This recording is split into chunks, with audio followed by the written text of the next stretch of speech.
Hello, everyone, and welcome to our podcast. My name is Beatriz. I'm a master student in law at São Paulo State University, Unesp, in Brazil. Hi everyone, my name is Eleanor and I'm really excited to be a part of this research project with my colleagues.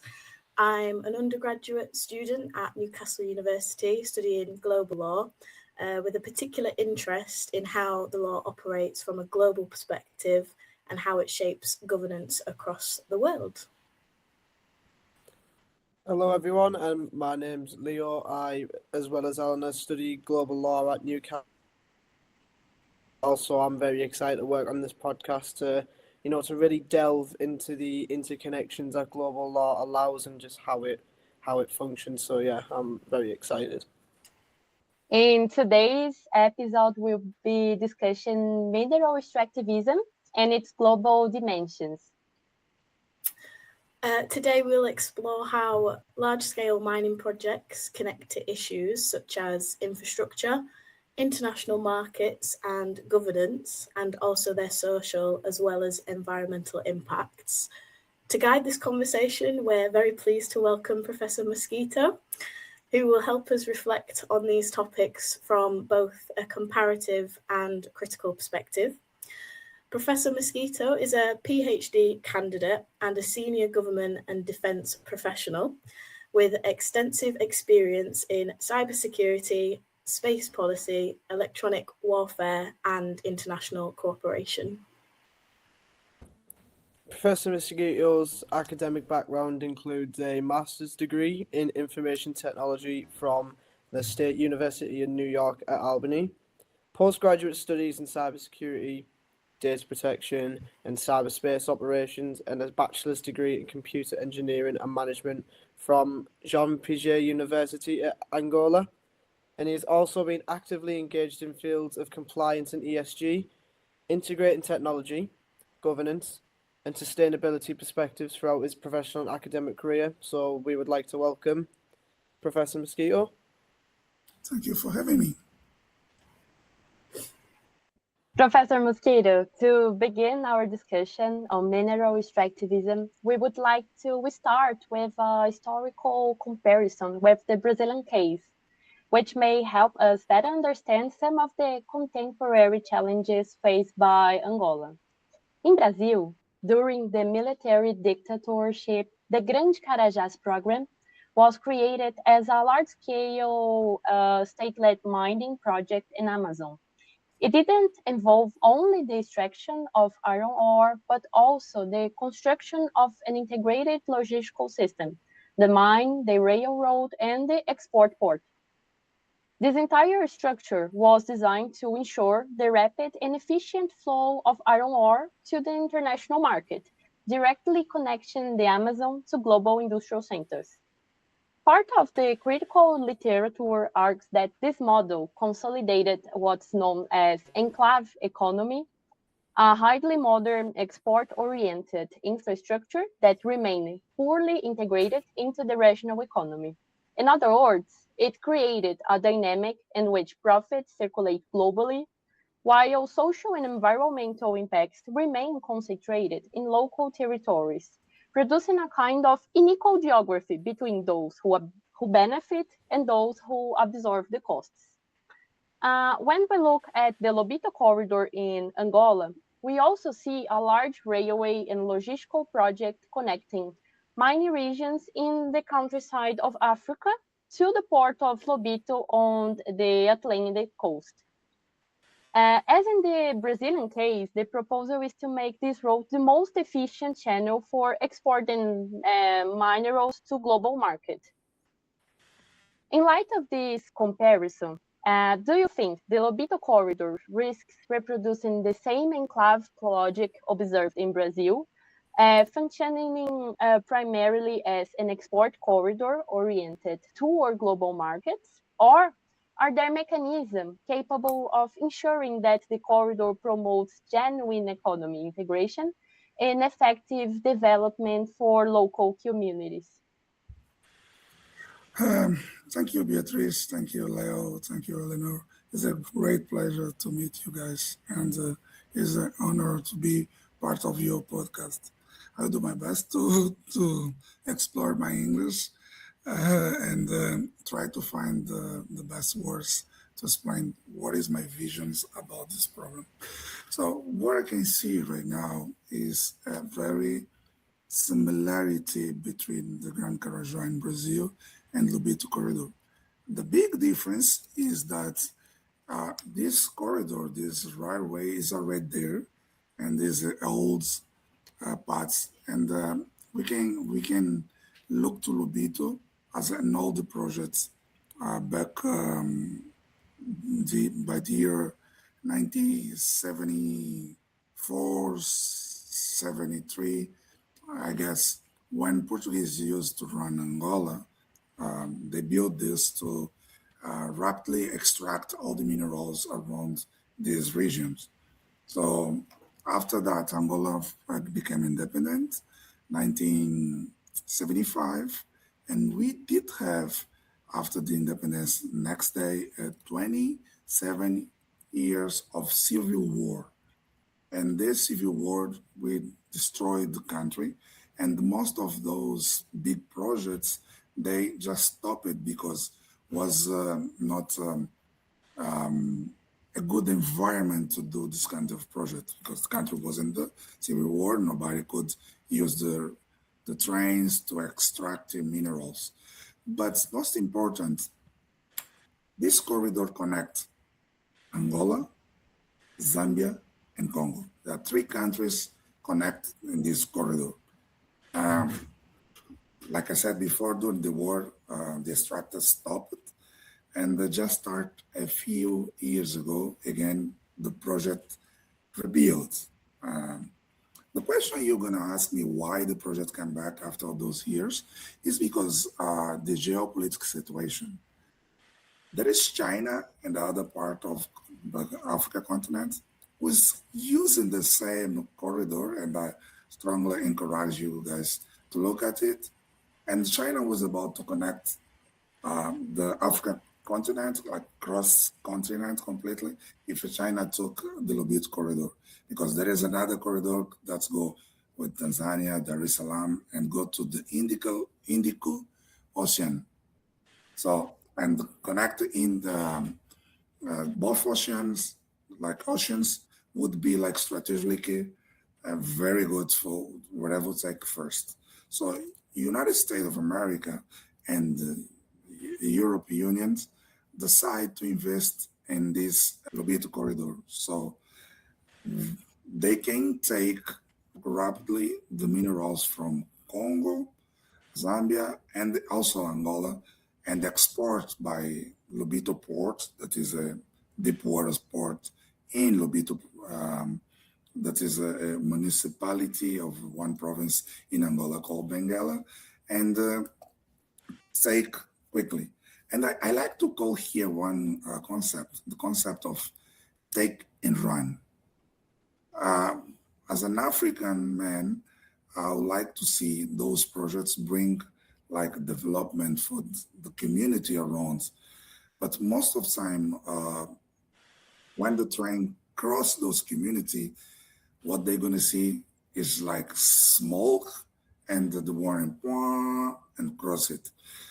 Basically, I don't see in short term this project bring the benefit for the community around from Lobito, Luau, and Congo Democrático. That's the project stop. And I can bring, and I can be a little bit more specific. If you go right now in Congo, I know we're going to talk about trace diamonds, but I will challenge you guys, instead of talk only about trace diamonds, what about talk about how to trace minerals? Because if you go to Congo, you're going to find a bunch of little kids extracting illegal mine. And those minerals go straight to place like Europe, US, China, and those big countries. By the end of the day, you're going to use to build batteries, electronics, and so on. Nobody asks where those minerals come from. We're smuggling every day. Even now, you and me, we are using computer. Nobody think where those computers come, how they build it. Most of those materials are criminal. There is blood in our hands every single day, and even our phones, and where those minerals come from, the way they get to take to the port, big chips, and then take for the big corporation, technology companies, and so on, nobody say. We can talk hours and hours, but as an African, as a local, I can see that those minerals don't bring the prosperity, don't bring development, and don't bring what those people around this area needs to. And to answer your question, yes, it's very similar with the Brasilia Grande Carajá project. And I can see, even though looks a little bit sophisticated, by the end of the day, gonna bring the same side effect. I'd just like to interrupt if that's okay. Please. Just to point out, obviously, your point on the lack of recognition to what's going on in the domestic level in such African countries and ignoring the injustices. The question that I will come on to will sort of lead to you potentially going into more detail about that, and we would love to hear more of your knowledge on that, if that's all right. Of course, you can see African governments like try to protect their people. It's true. Angola, for example, is a good case to bring to the table. Angola has laws to help Angolians to be protected.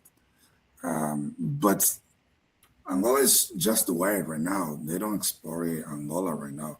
They use only the railways to come from Congo, Zambia, to get to the port. And the question is, let's give an example. I'm not responsible to build the road to your house if I have to deliver some Amazon products. It's the local government. So we are part of the problem too. We have to develop our environment. The idea is, if you extend in the taxes for those companies, maybe you're gonna reinvest those taxes in those people. But the question we have to ask every day is, what is the strategy behind this business?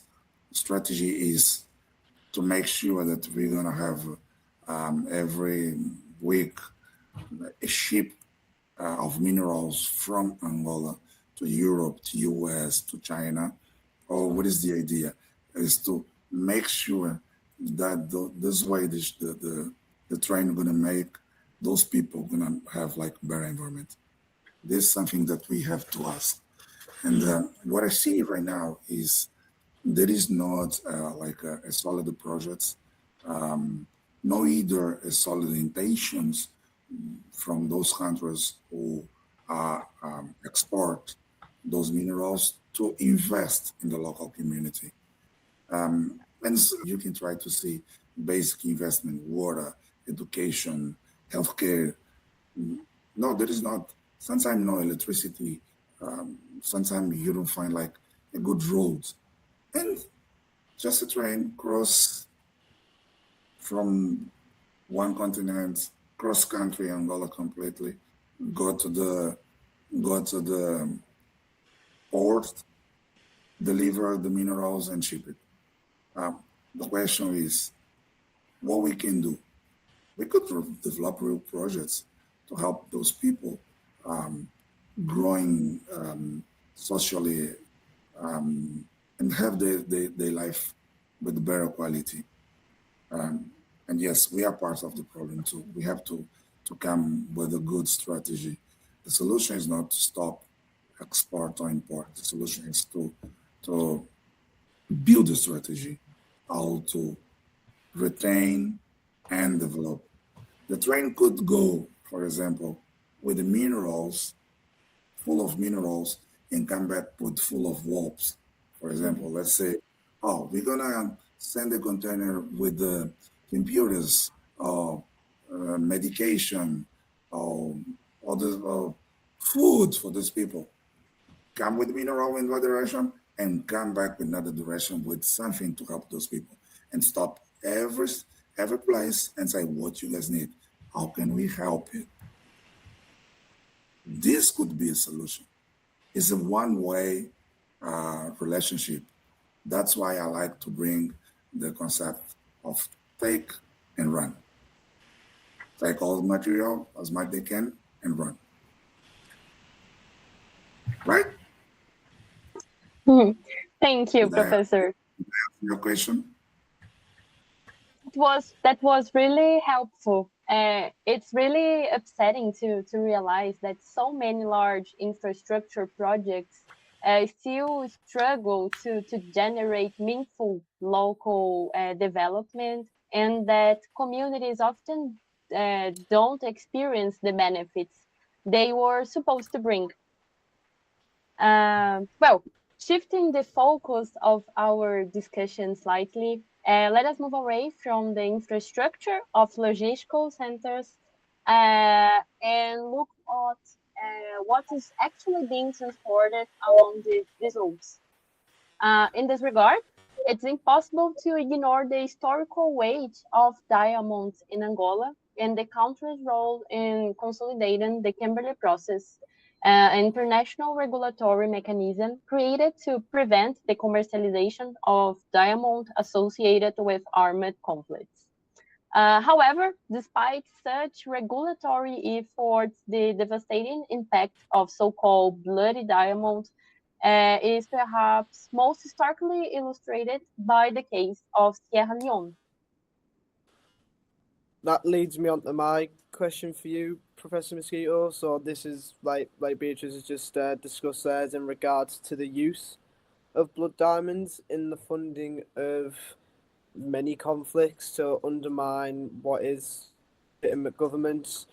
Like we've said, Sierra Leone, their civil war lasted from 1991 to 2002, and this long-lasting conflict led to years and years of suffering for the people of Sierra Leone. With even today, the amount of casualties is still unknown. There is not an exact figure, but finally, the suffering for the people of Sierra Leone in this conflict was put to an end in 2002 via a ban on all direct and indirect diamond mining, which was enforced by the United Nations. So this leads me on to my question: is that I think we can all agree that this conflict went on for far too long, and a lot of people will see that this conflict was unacceptable, and perhaps it was down to a lack of global interest. Whether that might be fair or not is up for discussion, or a failure from global organisations to intervene swiftly and effectively, which I think a lot of people would agree on. So therefore, I ask you, Professor Mosquito, do you think that there is any way to end the conflict in Sierra Leone caused by such a corrupt market in a swifter fashion? And if so, how? Thank you, Leo. It's funny how your name is Leo and you're going to talk about Sierra Leone. I like the coincidence. Yes, blood diamonds are in Africa a huge problem for the community. Most of conflict are financed by those diamonds, and the Kimberley process can helps slow a little bit those military groups that use the diamonds to finance those military activity. Some of them terrorists, and some even logistic. We in Angola had the same process. It's not about Sierra Leone. I was laughing when Beatriz wrote about Sierra Leone, because if you guys don't know, Angola had the same problem. During the war, Angola also faced the blood diamond problem. To understand a little bit our war, I'm going to go a little bit for Sierra Leone case, but I want to bring some example that was local and I had the chance to observe on the first side. So during 27 years of civil war, Angola has to major part. One from government led by MPLA, another from UNITA. And UNITA was based in place like Lunda, that is east of Angola, Lunda province, Mochico province, and Cuando Cubango province, that are really rich in diamonds. So, and how UNITA buy guns, how UNITA buy weapons, by extract diamond from the ground and sell for big companies. And in reverse, they give weapons, they have munitions, and UNITA was strong for 27 years to face the Angola government and face this war. So the same happened in Sierra Leone. And it's not only between MPLA and UNITA in Angola. In Sierra Leone, there is, they call Frente Revolucionária Armada. I don't know, say like Armed Revolution of France. And those groups, they use blood diamonds to finance this activity. So what international regulation decided to do was to bring the Kimberley process. And the Kimberley process is a process that's want to make sure that all raw diamonds are legitimately from the source where they came from. And they not come from area where young kids are illegal mining, and sometimes people suffer, and those areas are really, really dangerous. It doesn't look like it's the same, but I want to highlight something important. If you bring like the connections, crime, there are a lot of prostitutions. Don't treat well women. Women became sexual slavers because what run those places is guns. It's like, who has the power? Run. Is the law in this place.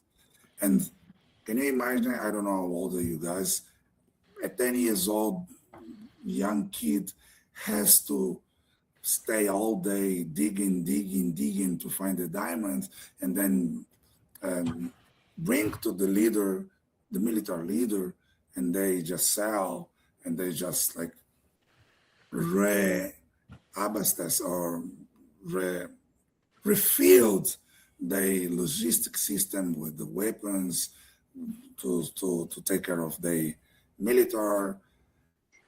Nobody can stop it. So Kimberley process was a solution for this problem for blood diamonds, especially in Africa. Because after the Kimberley process, I will not assume 100% that there is no more blood diamonds. There is a few regions that there is no law enforcement that take care of those people around those places, and still have a few numbers of people that still doing illegal mining. And when they get there and there is no law enforcement, they run the place the way they do it. The bad about it is not only the diamond, it's who buy the diamonds. This is the question. Where those diamonds goes to, where those mineral goes to, who buy it? This is what we have to understand. If nobody's buy diamonds with bloods, with lives behind, so would be easy to implement the Kimberley process, because the Kimberley process is a tool to make sure that we're gonna legally obtain those diamonds. But unfortunately, there is still smuggling groups that are doing the bad way in Africa. And there is another group in places like Israel, Dubai, Europe, US, that want to buy those diamonds. Maybe because they're a little bit cheap. Maybe because they cannot trust and it's a good way to also launder money, you know? that many people used to launder those money, and then they find a way, because they roll diamonds when they become a jewelry is a new product, can go inside of the system and is completely laundry. So my opinion is process like Kimberley must be promoted. It must be advocate every single day, like we're doing right now, to make sure that those diamonds, those blood diamonds, doesn't still exist. This is my opinion. I don't know, Leo, if I answer your question. No, you definitely did. No, that's a really good reflection on what is still most likely going on, whether that be in Sierra Leone or whether that be elsewhere. We've got to like reflect and be aware that it still goes on despite them not being a war as it might have been labelled as, like it did back in Sierra Leone. Thank you. We really appreciate your reflection on that. Thank you. It's a pleasure. Thank you, Professor. Well, the Kimberley Process Certification has faced strong criticism, particularly regarding the narrow definition of conflict diamond. This limitation becomes more apparent when examining how the mechanism has operated in practice. Yes, so this leads me on to my question, and I think, Professor Mosquito, you have naturally started to go this way with your previous answer, but I think it's important to specifically ask a question on this topic. So the Kimberley process in countries such as Angola and Sierra Leone, as we've mentioned, as well as Zimbabwe, I think, suggests that the certification system were mainly designed to stop diamonds funding rebel wars, but were much less equipped to deal with corruption, inequality, and abuses linked to state or cooperative control of mining areas, like you have already suggested. So from your perspective, does this reveal a deeper problem in how global governance frameworks of minerals are designed themselves, sort of focusing on preventing conflict at the international level while overlooking what is going on at the domestic and within the national state themselves? And although you have already started to give us many very good examples, could you maybe show how this tension is still visible in Angola specifically? Angola luckily has diamonds like the second most products to contribute to our GDP. So and make Angola, like, first is oil and gas, second is diamonds. So and make Angola governments in a way to pay really good attention what's going on about the diamonds oil process. And because we have to finance our economy with those products, like say oil and gas, and the third product is diamonds, we have the interest of make sure that our diamonds go to the right markets and the right way. This is one point. And for that, the big company in Angola called Indiama, that is a regulatory company, is the company who regulates and give license to exploring diamonds in Angola. And another one that who buy all the diamonds and sell in international market, that's called Sodiama. They start the project to track all the diamonds produced in Angola. And this project helps Angola to make sure that all the diamonds we produce go to the right place. And so far I know this truck, there is technology behind it. I think there is a new platform that resists and put some truck on the goods produced in Angola, and then when they go to the international market, they can be certificate that Angola diamonds was withdrawing Angola lands, and there is some compliance behind, and behind, between, and after the process. So this is something that's happening right now. The only problem is because we have a really huge country, we don't control all the areas. There is illegal mining. There is a few illegal mining. Those illegal mining come from foreign groups led by DRC people that are our neighbor, people from Central Africa, people from most Israel, Lebanon. They are like the buyers, the potential buyers. And about 7% of those diamonds, they are out of control. But many times the Angola government sent a law, and sometimes even the militaries to call those operations to make sure that they gonna stop those illegal mining. But so far, we do have a process to track all goods that we produce in Angola. And this process puts Angola in the good position with the good compliance when it comes for diamonds and the oil industry. But yes, we still have a few challenges to face until get the point of no more illegal mining around the country. It's a way to go, but still a little bit a challenge to do. Thank you. So just to round up that question, do you think since the implementation of the Kimberley process till today, there's been a gradual improvement since its enforcement to how it's now managed and monitored, like you said? Absolutely. And I can bring you a little bit story to make sure, Eleanor, that you understand why the Kimberley process was really good for Angola.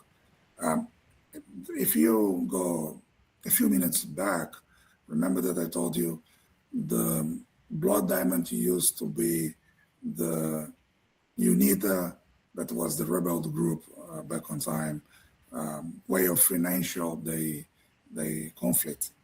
So what if you want to stop your adversary to have his income? What do? You approve the Kimberley process. You make sure that they're going to be implemented, so nobody's going to buy from unit. And it was smart from the Angola government to make sure that this process would be like successfully implemented for Angola. And so far, every single day, we want to encourage that the Kimberley process gets all the effect should have, because by the end of the day, who wins is the government, is the Angola people. So it's a good tool to help Angola have like a solid income, and most of important is also a good tool to make sure that our goods go to the right market with good stamp. Angola stamp, made in Angola, is legal. No kids were used to extract it. No slave work around the extraction. And this so far works well. The problem is like the illegal that we have. We still have a few illegal. That this is something that I'm being tried to understand. And a few years ago, I tried to do a research on that. How those level of extractions get from the ground to the storage, the luxury that's going to be like a ring or a neck. But what is the process? Yes, Kimberley just help. The only thing that I don't think help well is also the environment. The people around those places, those companies that operate around those places could help develop the neighborhood. We're going to go back to the same problem that was Lobito Corridor. And in my opinion, it's only my opinion, could be better. And I don't think they make the right social investment. They don't do it, even though they say they do it. But in my opinion, it's more greenwash than really social investment. Thank you very much. That's a very, very important insight towards the conversation. I don't think many people will have thought of the opinion that you've proposed. So thank you very much. It's a pleasure. It's very good to know that the Kimberley process had such positive impacts in Angola. And our next question goes exactly in that direction of diamond traceability that you mentioned, and how the traceability remains a major challenge throughout the production chain. In Brazil, for instance, the significant presence of illegal mining, especially in the Amazon region, makes traceability even more complex and undermines the reliability of official data. In this context, in the end of 2024, Angola's national diamond company announced to the press that the country had achieved approximately 93% formal traceability of its diamond production as a result of a joint effort by diamond mining companies that implemented technological solutions to certify the origin of gemstones. Given the scenario, we would like to hear your interpretation of this announced progress. In your view, does achieving 93% traceability represent a structural transformation in the governance of diamond value chain? Or are there still technical institutional limits that relativize the reliability of these figures? And what lessons might the Angolan experience, particularly in terms of corporate governance, offers to countries such as Brazil, which continue to face significant challenges in combating illegal mining and formalizing the production chain? Well, it's a good question. Thank you. It's a very, very important question. So like I said before, traceability is an issue everywhere. Still in Brazil, as I know, in Amazon, there is also this problem with illegal mining and the cartels in Brazil, PCC, Comando Vermelho. I know they are acting right now in Amazon. And Angola, we don't have cartels like well organized like in Brazil, but we do have like many focus of illegal mining. And this is the big challenge we have. In the past, I know that we start in Angola to give license for small and artisanal minings, like a local community. If they want to explore diamonds, they just ask for a license, and they get this license and they do the activity. The rule was you can dig, you can mining, but whatever you get, bring to the government, and we're gonna make these diamonds legal, and you sell to us, and we sell to international partners. This was the model, the business model that was created. And don't think I'm gonna run away from your question about the traceability. I'm just bringing the context to you to understand. So, but let's say a diamond's gonna be a few $1,000s when you come to the government because you did by yourself, and you come for office in government, and you're gonna sell to the government. So after that, there is a few buyers that come to the middle, say, don't sell to the government. We buy it, we pay more. You don't have to sell, you have your license, but you don't have to sell to the government. I'm gonna pay, I'm from Israel. And I have money now. I have US dollar, I have euros. I'm gonna give you right now those money. And they start to destroy this idea of empower the local community when they wanna start the small business or the small mining business.